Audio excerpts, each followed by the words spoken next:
question for Miss Chelsea. Miss Chelsea is competing for Miss Cosmo. So parang, how's your preparation so far? Oo nga. Well, ako po, busy po ako ngayon mag-live selling. Just no, I started my preparation now because I know all of us know na, ano naman, ang Miss Cosmo, it has a debate segment. So I really focus on that. I begun my workout and of course my communication classes with my coaches. So, you know, I really want to go there to Vietnam in December, fully prepared. And of course, with the help of Jojo Braga issues, I know I can strut anything with pride and confidence. Thank you so much for that. So, I also hope that you will, support me in my Miss Cosmo journey towards getting the first ever crown. Let's go! And of course, for our Miss Win-Win as a title holder, a mother, and recently you finished first runner-up at MUPH. How does it feel knowing that you've inspired a lot of women out there with your pageant journey? Wow, knowing that, feeling ko, ano na rin yun, it's a win for me, diba? Na marami tayong na-inspire na babae. And sabi ko nga, no matter what season you are in, as long as your heart is there, as long as it's your passion, do it. Parang kay Jojo Braga is lang, walk and then win. And of course, for Miss Anissa, we all know how powerful the support of the Filipino people pagdating sa pageantry. So, how has that motivated you for your preparation towards your upcoming competition? You know, with all the very positive comments that I'm receiving from all the supporters that we have all over the Philippines, and sometimes not even in the Philippines nga, I will be very proud to carry the name Philippines in Thailand when I compete for Miss Universe. And of course, it just motivates me to give the best fight ever I can give for the Philippines when I get there. Kasi you guys inspire me to be my best. Thanks so much. And of course, we're all rooting for you for your upcoming competitions. But now, siguro, to celebrate our anniversary at Jojo Bragais, let me ask the question of what is your favorite Jojo Bragais product and siguro why? Kaya, kung we can share sa aming mga clients here now or viewers natin. Because I have the mic, I'll go first. My favorite is the MFT. Really good foundation, really good material. It makes me very proud to wear it on the international stage. Every time I compete internationally, I wear Jojo Bragais. Because, it's a way to showcase to the world, to the universe rather, the Filipino craftsmanship. And it's world class, it's beautiful, and everyone uses it. So I'm very proud to wear Jojo Bragais. Thank you so much for that. Of course, for Miss Yuki.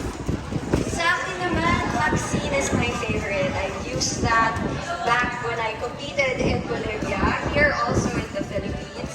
And syempre pag naka-gown tayo, gusto natin may added height pa rin kahit paano, no? So it adds, kahit may confidence ka na, mag-add pa yun. So for me, I love a little bit of platform, tapos comfortable pa siya, madaling makalakad. Yes, of course, for Miss Chelsea. Well, as for me naman po, it's green. In fact, I am wearing them today, and actually I have them in blue. And this shoe, actually I wore them back in 2022 when I competed in Bini Pilipinas. And this is also the same shoes I wore during my Miss Universe Philippines journey. So, these shoes really hold a lot of memories, a lot of triumphs, and I really, really value them a lot. So that's why this is really, truly special. So Maureen. Thank you so much for that. So if you want to explore also the products that are mentioned by our queens, makikita nyo lang po yan around our outlet anniversary sale po. Maraming salamat. And now we're curious to know what's next for our pageant kings and queens. So of course, the ones that are competing, what are your preparations? Let's start with Kenneth. What's next after Supranational? As of now mo, wala pa namang future plans. I still continue on my responsibility. Siguro may plans ako na to continue my book that I created na pageantry. Kasi gusto ko po mag-give back sa pageantry. Sobrang laki po ng tulong ng pageant sa buhay ko. Binago na ito and I want to make this as parang give back. Okay, this is the time also to promote your social media accounts and events. Siguro nakapalo naman po kayo lahat, but to remind you, my Facebook account is Kenneth Imungan and my TikTok mo, Kenneth Vincent, and also my Instagram. So, palo-palo, like, comment, chika-chika lang tayo doon. For me, I will still continue doing my duties and responsibilities and at the same time, doing my preparations for Miss Cosmo. And again, I hope that we can get the first ever crown for the Philippines. And of course, I hope that you can follow all my social accounts. On TikTok, it's Chels Fernandez. On Instagram, it's Chels Fernandez. And on Facebook, Chelsea Fernandez. Of course, for more updates about what I am doing. Of course, with the events as well. So thank you so much, everyone. Ako naman, magiging busy sa pag-support sa dalawang queens natin na lalaban this November and December. And sa mga nakakapanood, pabalik na rin po ako sa TV, sa acting, sa magiging kontrabida. Sa ako. Sa akin. Sa magiging kontrabida. So I'm very thankful that Jimmy, pinalikat ako, babalik ako ulit sa pag-acting. And sana, abangan nyo yung mga susunod na projects na gagawin. And of course, mabubuhay na rin yung YouTube channel ko ulit, which is a win-win situation. So, document ko lahat na ginagawa ko ngayon para i-share sa mga fans and everybody in the world, syempre. Also, before we let's all welcome Mr. Jeffer Manomo.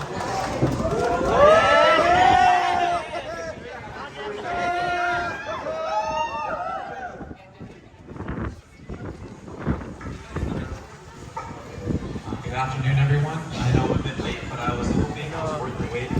Thank you to everyone for coming here to support us and Jojo Progress as well. We're super excited to see you guys and really hoping to win all of the crown that we're going to go for. Thank you guys so much. Sige, I'll ask the question for gender. So, we just recently won the Mr. Global title. So, what are your preparations right now for your competition? Honestly speaking, it's always been the same thing. I think we've all had that commitment, that drive to win. There's nothing different this time around, whether it be back-to-back or first time. Number one thing that we need to look for is perseverance, and that's what I hope to do. Okay. Now you can promote your social media accounts and of course your upcoming events in Italy. Thank you to everyone.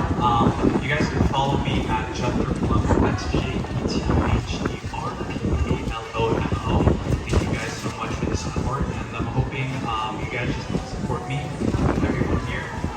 Thank you guys so much. Thanks so much, Mr. Jen. And of course, Lisa, can you promote all of your socials and of course your events? So sa mga hindi pa po nagpa-follow sa akin, may target ako page. Ariel Lisa Manalo on all platforms. That's AHTISA. So follow and like and share. Like sinabi ni Ken. Thank you so much for that. Palakpakan tuloy natin yung ating pilot queens and queens. Of course, I know excited na tayo lahat magpa-photo off sa kanila. But to even para mas maayos na po tayo, let's sign up from there po with Jojo Luminous paper bags. And then sa isa na po tayo photo first. Of course, we have the official photos po na for our press and media. Okay, so photo mo na. Pila na po yung iba natin mga friends side po ng stage.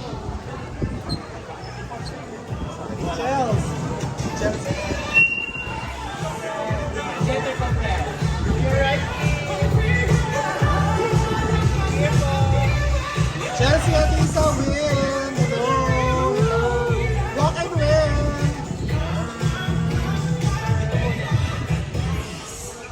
Okay.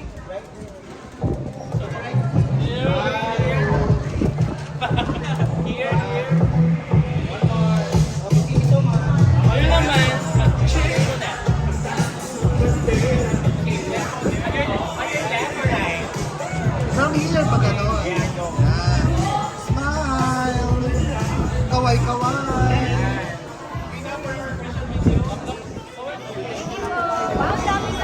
Ang dami naman.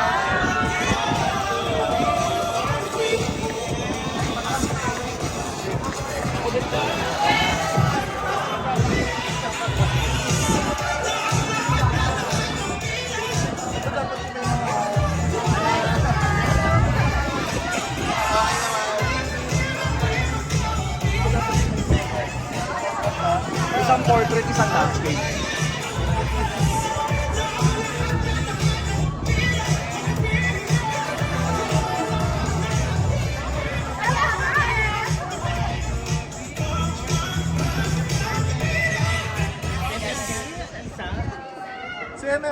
Ganun na kayo.